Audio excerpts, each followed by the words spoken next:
আপনি ওই ছেলেটার কথা চিন্তা করেন, হাফেজ, আপনারা ভিডিও দেখছেন, রিফিউজি ক্যাম্পের ভিতরে আগুনে পড়ে মারা গেছে। ছেলেটার নাম ছিল শাবান, কোরআনে হাফেজ, সফটওয়্যার ইঞ্জিনিয়ারিং নিয়ে পড়তেছিল। আপনারা রুহ আর রুহ রিমের কথা চিন্তা করেন, ওই যে ছোট্ট মেয়েটা বিল্ডিং ধসে গেছে, মারা গেছে, তার দাদা তার ডেড বডি বুকে নিয়ে বলছে রেম, রুহ আর রুহ। তার কথা চিন্তা করেন, তাদের কষ্টের কথা চিন্তা করেন। আপনি ওই বাবার কথা চিন্তা করেন যে সে বিস্কিট কিনতে গেছিল বাচ্চার জন্য, ফিরে এসে দেখে তার স্ত্রী সন্তান মারা গেছে। সে কান্না করতেছে আর বিস্কিটটা বাচ্চার হাতে দিয়ে বলছে, বাবা তুমি এটা নিয়ে যাও। আপনি মার কথা চিন্তা করেন যে বাচ্চার জন্য আটা আনতে গেছে, কারণ বাচ্চা ক্ষুধায় কাঁদতেছে, বুঝে না তো, আটা আনতে গেছে, এসে দেখে সবাই মারা গেছে।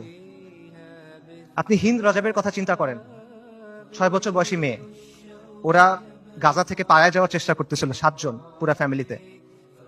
ইসরায়েলি ট্যাঙ্ক ওদের ঘিরে ফেলছে, গুলি করছে, সবাই মারা গেছে, ও বেঁচে আছে। তখন রেড